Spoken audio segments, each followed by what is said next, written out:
So, good evening sa tanan. And this is my topic for today is about this Truth Church.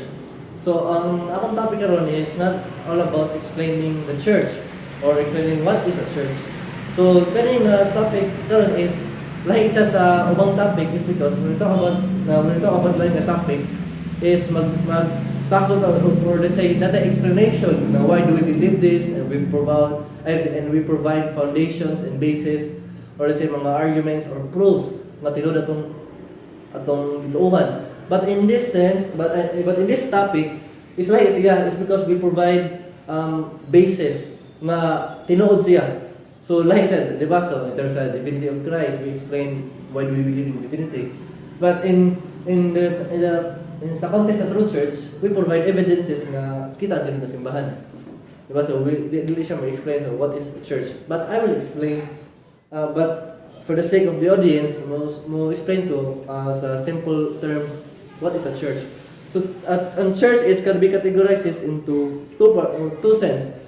Which is ecclesial or architectural. So, talk about architectural, kay mga church, if mo ang tawag ng church, pwede siya ma-mean sa duha.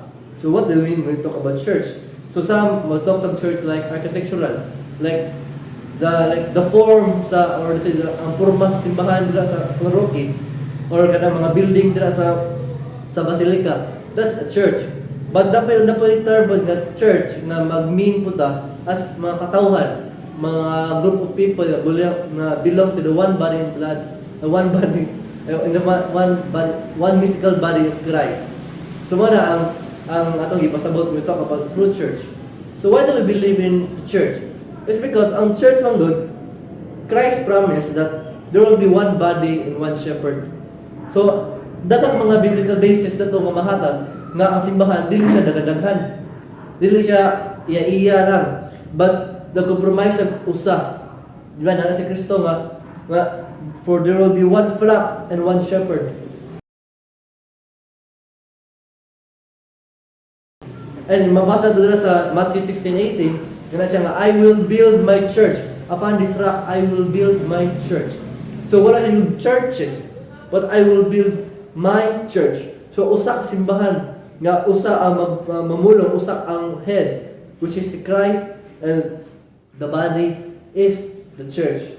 So mo na atong mahatag dira nga basis of what do we mean when we talk about church.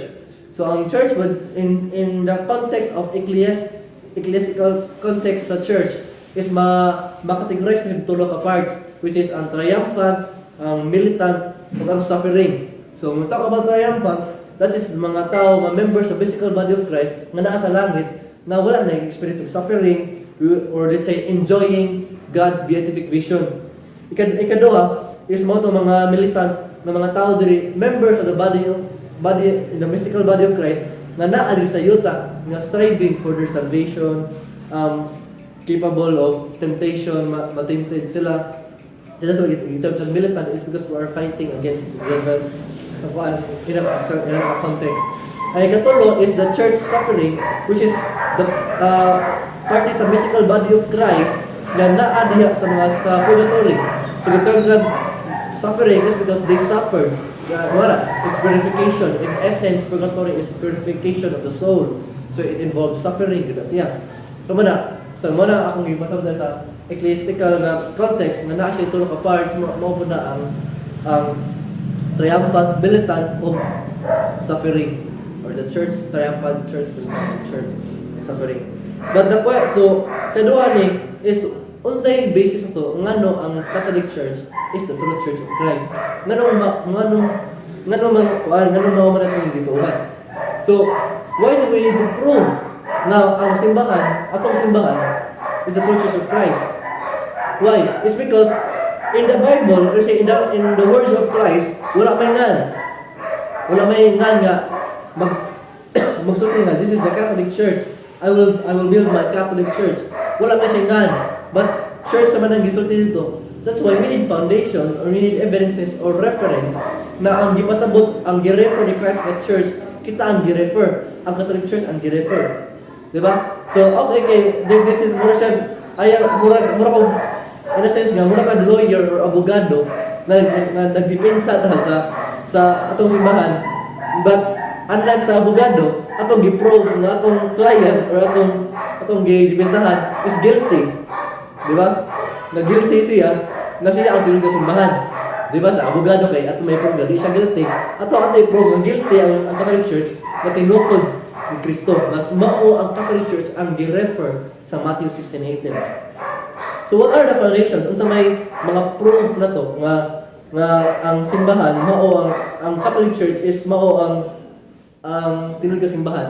So I will give you 6 reasons why do I believe or why do we believe that the Catholic Church is the true Church of Christ or mao ang gi-refer sa Matthew 16:18.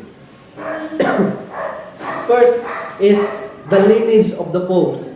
If you look at the history or tracing the successor of the pope, it will go down to Peter. It was proved historically. So makita ato dira sa linya sa Dupapa, makita ang tinukod ni Kristo. Diba? According sa The World Almanac and Book of Facts, page 688, isulti diri nga Roman Catholic, founded by Jesus, who named Saint Peter the first vicar, developed in the early Christian proselytizing, especially after the conversion of Imperial Rome in the 4th century. Ikaduha nga reference na itong ihatag sa Merriam-Webster Encyclopedia of World Religions 1999 edition, page 932. Isulti diri. The Roman Catholic Church is a Christian church with a highly developed doctrinal and organizational structure. It can trace its history back to the original apostles of Christ in the 1st century. So klaro kayo nga sa mga reference na to ang gihatag is nagsulti sila nga ang Katoliko is nagpadong, if mo siya trace back especially ang linya gisa sa Dupapa, padong gina sa apostles, padong na ni Peter himself, di ba? So nga is dagdag evidence nga mahatag dira. Ikaduha is proved by the Father. So ang proved by the Father, it's para nato or let's say it's very useful gid kaayo ang writing sa early church fathers is because because this is the principle. Unsa ang gituhan sa church fathers mao pa nagitudlo sa mga apostles. Why? It's because they are the apostles, or say they are the people na naminaw sa mga apostles pag lecture. So unsa may mga writings nila about sa Catholic Church. According to Tertullian, in his Antidote Against the Scorpion, chapter 10, AD 211, sige sulti niya, "For thou you think that the heaven is still shut up. Remember that the Lord left the keys of it to Peter here, and threw him to the church, which keys everyone will carry with him if he has been questioned and made a confession." So ang Yahweh gibilin dira ni Pedro nagpadayon sa simbahan nana si Tertullian. According to Saint Ignatius of Antioch, to the letters of the Smyrnians, chapter 8, verse 2, AD 110, misulti siya, "Let no one do anything of concern to the church without the bishop. Let that be considered a valid Eucharist, which is celebrated by the bishop or by whom he ordains, a presbyter or the priest. Wherever the bishop appears, let the people be there, just as wherever Jesus Christ is there is the Catholic Church." So duha ka church fathers ang ni hatag to og argument or say ni prove na to nga the Catholic Church is a true Church of Christ. Ikatulo, Saint Cyprian of Carthage, iyang letters AD 253. Kung sige sulti ni Cyprian of Carthage, "You ought to know then that the bishop is in the church and the church is in the bishops. And if someone is not with the bishop, he is not in the church." Diba? Klaro kayo. "They vainly flatter themselves who creep up, not having peace with the priest of God, believing that they are secretly communion with certain individuals. For the church is one and Catholic, is not split or divided, but is indeed united and joined by the settlements of priests who adhere to one another." So klaro kayo atong gihatag dira, di ba? Na ang simbahan diay nga ang isang nga nana siya nga kung di ka bilang sa bishop, di ka bilang sa church, nana siya nga dili split or divided ang simbahan, but rather united and joined by the senate of priests who adhere to one another. Na ay unity nga na ay unity. Nag-represent as the one body, nag-represent as the mystical one mystical body of Christ. So another proof is the saints, mga saints na sa gipang declare sa simbahan. So if magtuon pa sa mga santos, they live in different centuries. We can talk about like Saint Ignatius of Antioch, di ba? Nagtao siya panahon sa first century. Talking Saint Augustine, mga 800 years, 800 AD. Diba? So, in every century, na ay saints nga na-exist. And all these saints nga na-exist, obey and honor the popes.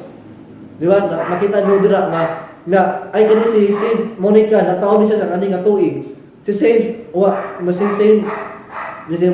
Ignatius, or si Saint Basil, nataon siya ngayon aning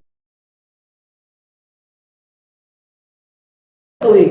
So magayon kita ba nga ang mga santos nga nasa Katoliko, wala siya nga nagsugod ra sa 15th century or nagsugod na 16th century ug nanadra ang sainthood, ang linya sa sainthood. But ang linya sa sainthood goes down back to the first century. Mao na sila Saint Ignatius of Antioch, Saint Cyprian of kanto sila kisa mo mga Saint I forgot sa mga name kanto na siya nga dili siya worthy, hindi siya ka-defend sa church, is Santo Lucia. And both of them obeyed and submitted to the Pope. So makita gini mo nga ang mga members throughout the century, the members of the church or the Christians sa katong nga laing century is members sa Katoliko. Why? Is because katong mga tawhana nag-submit sa Santo Papa. Diba? Ang next of the proof na to is the Reformation. Unsa may proof na pwede na ito magamit ang Reformation as proof na ang Catholic Church is the true Church of Christ. Kasi gusulti, the New Webster Dictionary of the English Language International Edition, page 155, kasi gusulti dira, the Catholic Church is the original church, is the original Christian church before the schism of the church between East and West and the division of the Reformation. So gusulti dira sa standard references na to, na ang simbahang Katoliko mao gini original na Christian church before sa schism between sa East and West ug sa Reformation. But masabot niya na wala pa na natabo ang great schism sa una ug Reformation. Tanan tao or member sa Christian is member sa Katoliko. Di ba? Yan mo na yung sa standard references na ang Catholic Church is the original Christian Church na before na naitabo ang schism, before ang Reformation, Katoliko rin tanan di ay muna ang gingon niya, di ba? And lastly is proved by other books. So there are many books in references na ma-prove na to na the Catholic Church is the true church. Usa mga proof, mga libro nga hatag na to ani. First is the International Encyclopedia, Volume 20, page 520. Gisulti diri nga Roman Catholic Church. There are two equally valid definitions of the Catholic Church, comparable to the twofold nature of Jesus Christ, its founder, who was both the human and divine. Diba? Diri po sa Compton's Encyclopedia and Facts Index, Volume 20, page 2024, yan na siya, Roman Catholic Church. For the first 1,000 years after the death of Jesus Christ, all Christians were members on one religion, Christianity. There were no separate sects, branches of Christianity as there are today. The word Catholic means universal, and for those first 1,000 years, all Christians were members of the Catholic Church. Dila siya nga sa una wala pa ng mga branches or mga separate na sects. Tanan mga members sa Christianity, member na sa Catholic Church. Ana siya. Sa Young Students Learning Library Encyclopedia, Volume 17, page 261, yan na siya nga, Roman Catholicism, the largest of all Christian denomination is the Roman Catholic Church. As an institution, is the Roman Catholic Church, as an institution, it has existed since the 1st century AD. For the first 1,000 years, all Christians belong to the Catholic Church. So, dapat kita mga reference lang, ipanghatag na to, nga ang atong simbahang Katoliko is mao ang tinukod ni Kristo. So wala ka ni bias, wala ka ni gabit o mga references nga gikan sa Katoliko, but references sa standard references nga both agree sa tanan. Di ba? So ma-prove na to nga ang true church or ang gi-refer ni Jesus Christ as I will build my church, ang gi-refer niya is none other than the Catholic Church. So, may gabi sa tanan, salamat sa iyong pagminaw na ko sa True Church of Christ.